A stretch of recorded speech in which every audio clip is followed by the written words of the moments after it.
ढाका शहर में राजधानी की तस्वीर किसी शहर की कैसी होती है। व्यस्त सड़कें होती हैं, आवागमन होता है, चहल पहल होती है, सड़कों पर पुलिस होती है, व्यवस्था होती है। लेकिन इसके अतिरिक्त आज ढाका पर मैं जो देख रहा हूँ वो चिंता करने वाली तस्वीर है।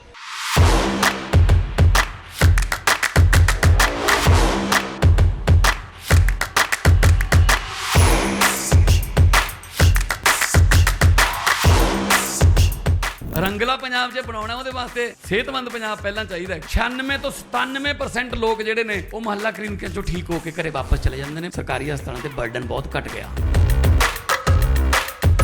ਮੁਹੱਲਾ ਕਲੀਨਿਕ ਜਿਹੜਾ ਬਣਿਆ ਹੋਇਆ ਉਹਦੀ ਬਿਲਡਿੰਗ ਬਹੁਤ ਅੱਛੀ ਬਣੀ ਹੋਈ ਹੈ। ਉੱਥੇ ਸਭ ਤਰ੍ਹਾਂ ਦੀਆਂ ਫੈਸਿਲਿਟੀਆਂ ਦਿੱਤੀਆਂ ਹੋਈਆਂ ਸਰਕਾਰ ਵੱਲੋਂ।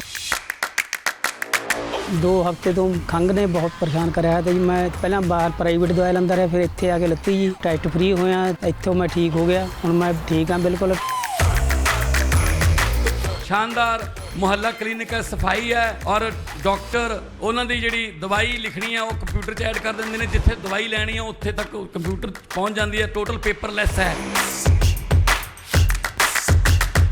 ਮਾਨ ਸਾਹਿਬ ਨੇ ਬਹੁਤ ਵਧੀਆ ਉਪਰਾਲਾ ਕੀਤਾ, ਵਧੀਆ ਕੰਮ ਕਰਿਆ ਸਰਕਾਰ ਨੇ, ਗਰੀਬਾਂ ਦਾ ਭਲਾ ਕਰਤਾ। पंजाबी च कहा जाता है बाकी दे कम बाद च पहला सेहत जरूरी है। सो असी जदों सौ चुकी तो पहले ही साडा विजन ये सीगा कि पंजाब दे विच हैल्थ टॉप क्लास दा इलाज होवे। सो एक मैडिकल हब दे रूप दे विच असी सोचा है और मैं कोई एहसान नहीं कर रहा तुहाडे ते, मेरा फर्ज है जी।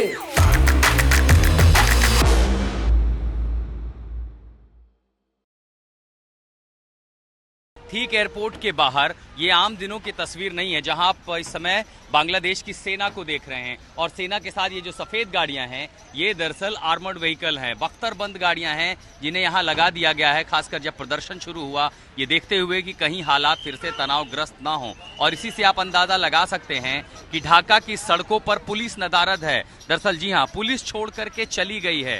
जब से हिंसा प्रदर्शन शुरू हो रहे थे, जब शेख हसीना सरकार के खिलाफ, तब आरोप ये था कि पुलिस का इस्तेमाल किया गया है, बर्बर बल प्रयोग किया गया, जिसके चलते कई लोगों को गोलियां लगी और हिंसा जब भड़की तो उसकी जिम्मेदारी पुलिस को तय की गई और इसीलिए ढाका की सड़कों से पुलिस गायब हो गई। आज यहाँ जिम्मा कौन संभाल रहा? अभी जो पहली तस्वीर मैं उतरते ही क्या देखता हूँ, यहाँ पर सड़कों पर सेना तैनात है, वो ट्रैफिक व्यवस्था संभाल रहे हैं, वो कानून व्यवस्था संभाल रहे हैं। इसके साथ साथ छात्रों के संगठन, मसलन आप ये अगर देखेंगे तो ये सी रोवर्स ग्रुप है, जैसे स्काउट गाइड होती है हमारे यहाँ एनसीसी होती है, वैसे यहाँ पर बीएनसीसी है, कैडेट कोर है, स्काउट हैं, सी रोवर्स हैं, इस तरह के संगठन। अब देखिए यहाँ सड़कों पर जाना है, व्यवस्था कौन देखे? पुलिस देखे, लेकिन पुलिस नदारद है। हिंसा की घटनाएं बीती रात से कुछ कम हुई हैं, लेकिन कई इलाके जहाँ हिंसा हुई हैं, खासकर अल्पसंख्यकों पर, जो हिंदू हैं उनके इलाकों पर, उनके घरों पर हमला, मंदिरों को निशाना बनाया गया, इस्कॉन मंदिर को निशाना बनाया गया और धीरे धीरे हम उन्हीं इलाकों की ओर आगे बढ़ रहे हैं। देखिए ये छात्र कोशिश कर रहे हैं कि दरअसल किसी तरह हम इसको लेकर के आगे जाएं।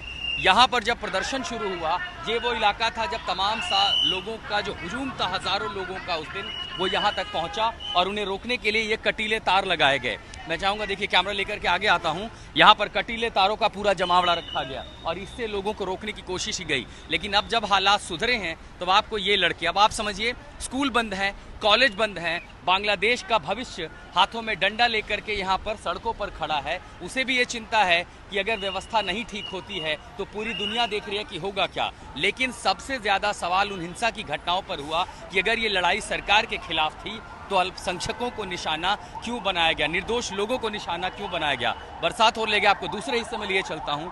यहाँ पर भी अगर आपको देखें, जैसे यहाँ मुझे जो जवान दिखाई दे रहे हैं ये आर्टिलरी डिवीज़न के हैं, बांग्लादेश सेना के आर्टिलरी डिवीज़न के लोग हैं, ये यहाँ खड़े हैं।